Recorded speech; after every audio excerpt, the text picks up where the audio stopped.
श्री सच्चिदानंद सतगुरु साईनाथ महाराज की जय। साई शक्ति में शिरडी उत्सव भूमि। मद आकाश आप जहाँ बैठे, ज्योत शब्द उजियारा हो।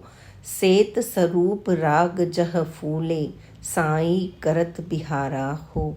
कबीर। बाबा मधुर व्यक्तित्व के धनी थे। उन्हें कला संगीत से गहरा अनुराग था। वे पर्व त्योहार को उत्साहपूर्वक मनाने में रुचि रखते थे। आज शिरडी संत भूमि होने के साथ उत्सव भूमि के रूप में भी विख्यात है, तो सिर्फ इसलिए कि उस साधारण से गांव को तीर्थ बनाने वाले बाबा स्वयं उत्सव प्रिय थे। वस्तुतः बाबा शुष्क हृदय वैरागी नहीं, बल्कि रस सिद्ध फकीर थे और उत्सव उनके लिए आनंद मंगल का पर्याय थे। बाबा के सानिध्य में शिरडी में जिस उत्सव परंपरा का सूत्रपात्र हुआ, उसने इस विचार को पुष्ट किया कि भाव के बिना भक्ति नीरस है और बिना पर्व उत्सव के भाव निर्जीव है। भाव ही भक्ति को पोषित करता है और पर्व उत्सव ही भक्ति को सरस बनाते हैं। शिरडी में पर्व उत्सव के माध्यम से भक्ति भाव की ही अभिव्यक्ति मिली और बाबा उसके निमित्त बने। यद्यपि बाबा किसी भी अनुष्ठान उत्सव के कर्ता या उद्योक्ता नहीं थे, लेकिन लोक विश्वास था कि गांव के सारे पर्व उत्सव बाबा की प्रेरणा एवं आशीर्वाद से ही आयोजित होते हैं। ऐसा लगता था इन पर्व उत्सवों के माध्यम से बाबा भक्तों के भावों को छलकाते हैं और उनमें प्रेम और माधुर्य का संचार करते हैं। भक्तजन इन पर्व उत्सवों में तन मन धन से सहभागी बनकर बाबा की महिमा के दर्शन करते थे और प्रार्थनामय होने का, सद्भावी बनने का और सरसता का संस्कार पाते थे। एक तरह से ये पर्व उत्सव शिरडी की शोभा थे, जो भक्तों के मन में सच्चे धर्म आध्यात्म का रस घोलते थे और उनमें श्रद्धा और विश्वास के साथ आनंदित होने का भाव जगाते थे। यद्यपि शिरडी के उत्सवों में हिंदू मुस्लिम धर्म संस्कृतियों का मिला जुला रूप दिखाई देता था, लेकिन उसके पीछे सर्वधर्म समभाव या राष्ट्रीय एकता जैसे किसी विचार का प्रभाव नहीं था। शिरडी के उत्सव धर्मिता के पीछे भक्ति भाव ही प्रमुख था और वह इतना सहज और सुंदर, उदात्त और आनंदप्रद था कि लोग उसमें डूबकर जाति धर्म संप्रदाय आदि से ऊपर उठ जाते थे और एक महाभाव में रमण करने लगते थे। दीगर बात यह थी कि इन उत्सवों का शुभारंभ किसी एक दिन या एक वर्ष में नहीं हुआ, बल्कि अलग अलग समय और अवसरों पर नई नई कड़ियों के जुड़ने से उनका एक भव्य और व्यवस्थित रूप उभर कर सामने आया। ये उत्सव इतने मनोहारी और सुरुचिपूर्ण थे कि लोग इसमें सहभागिता निभाने और इसके साक्षी बनने को ही अपना परम सौभाग्य मानते थे।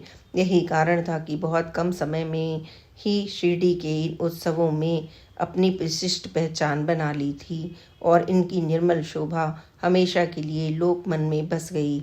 इन उत्सवों की आयोजन शैली जितनी अपूर्व थी, उतनी ही अनोखी इनकी शुभारंभ और विकास की कथाएं भी थीं।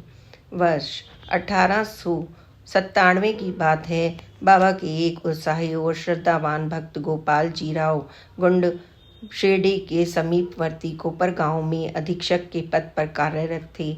बाबा के आशीष से उनकी चिर प्रतीक्षित संतान कामना पूर्ण हुई थी, इसलिए वे कृतकृत्य थे। उनका हर्ष कृतज्ञ मन अपने भक्ति भाव को प्रसारित कर उसे पर्व का रूप देना चाहता था। एक दिन उनके मस्तिष्क में यह विचार आया कि शिरडी में उर्स मेले का आयोजन करना चाहिए। उन्होंने अपनी भावना से तात्या दादा कोते पाटिल और माधव राम जैसे भक्तों को अवगत कराया। उन सभी को प्रथम दृष्टि में यह विचार अत्यंत रुचिकर एवं मांगलिक प्रतीत हुआ, लेकिन इसे कार्यान्वित करने से पूर्व बाबा की आज्ञा भी आवश्यक थी। जब उन्होंने बाबा को इस शुभ संकल्प से अवगत कराया तो वे भी अत्यंत प्रसन्न हुए और उन्होंने उर्स मेले के आयोजन के लिए अपनी सहमति प्रदान की। और इसके लिए रामनवमी का दिन नियत कर दिया। हिंदू पंचांग की तिथि पर मुस्लिम धर्म का उत्सव आयोजित करने का संयोग भले ही अनोखा था, लेकिन बाबा के लिए तो यह पूर्णतः अनुकूल और मनमाफिक ही था। अब असली चुनौती संकल्प को कार्य रूप में परिणत करने की थी। शिरडी जैसे छोटे से गांव में उस समय साधन सुविधाओं का घनघोर अभाव था और ऐसे में वहां किसी सार्वजनिक उत्सव के आयोजन की बात सोची भी नहीं जा सकती थी। लेकिन बाबा के पुरुषार्थी भक्तों ने रात दिन एक करके और योजनाबद्ध तरीके से कार्य करके सारी समस्याओं का समाधान ढूंढ लिया। उस समय गांव में जलाभाव की समस्या थी, तो बाहर से जल मंगवाने का प्रबंधन किया गया। व्यवस्थित बाजार की कमी थी, तो मेले स्थल पर बांस और लकड़ी की कच्ची दुकानें बनाई गईं। लोक रंजन के लिए कुश्तियां आयोजित कर उसमें नामी पहलवानों को आमंत्रित किया गया। हाथी घोड़े बुलवाए गए। प्रशासनिक सहयोग के लिए जिला कलेक्टर से उर्स मेले की आयोजन की बाकायदा अग्रिम स्वीकृति भी प्रदान की गई। हर व्यक्ति ने उत्सव के आयोजन में यथाशक्ति तन मन धन से अपना योगदान अर्पित किया। किसी भक्त ने ध्वज भेंट किए, तो किसी ने वाद्य व्यवस्था की, किसी ने प्रसाद तैयार किया, तो किसी ने अतिथि सत्कार का जिम्मा संभाला। सभी ने मिलजुल कर मेले के कार्यों को एक साथ बांटकर किया और उसे हर्ष उल्लास के साथ धूमधाम से आयोजित करने में सहयोग दिया। रामनवमी का उर्स मेला पहले वर्ष से ही शिरडी वासियों के देहाती मन को भा गया और वे उसके आकर्षण में बनते चले गए। रामनवमी के दिन शिरडी में सुबह से लेकर रात तक धूमधाम रहती थी और सब जैसे किसी आनंद भाव में मगन नजर आते थे। उर्स मेले का सबसे बड़ा आकर्षण था ध्वज समारोह। इसके लिए सुबह से ही मस्जिद में भक्तों के आने का क्रम शुरू हो जाता था और जुलूस की तैयारियां होने लगती थी। दोपहर में जैसे ही जुलूस निकलने का समय होता, लोगों का उत्साह चरम पर पहुंच जाता। गांव के ही उत्साही युवक अपने बलिष्ठ हाथों में ध्वजाओं को थामे मस्जिद से प्रस्थान करते। उनके पीछे पीछे बच्चे, बूढ़े, स्त्री पुरुषों का पूरा दल परंपरागत ग्राम्य वेशभूषा में ढोल, माज और मृदंग बजाते हुए, जयकारे लगाते हुए चलता। यह जुलूस गांव के खेतों और पगडंडियों के पतले कच्चे रास्तों से होते हुए फेरी पूरी करता और शाम ढलने के पूर्व ही द्वारिका माई मस्जिद आ जाता। इसके बाद दोनों ध्वज मस्जिद के कोनों पर फहराए जाते, कीर्तन गान होता और प्रसाद वितरित किया जाता। बाद के वर्षों में उर्स मेले का और भी विस्तार हुआ। बड़े स्तर पर बाजार सजने लगे और खेल तमाशे दिखाने वाले भी जुटने लगे। इन कार्यक्रमों का आनंद लेते हुए पूरा दिन बीत जाता, लेकिन ग्रामवासी और भक्तों का उत्साह मंद नहीं पड़ता था। देखते ही देखते कुछ वर्षों में ही उर्स मेला बाबा की संत कीर्ति के साथ जुड़ गया और शिरडी की पहचान बन गया। श्री सच्चिदानंद सद्गुरु साईनाथ महाराज की जय।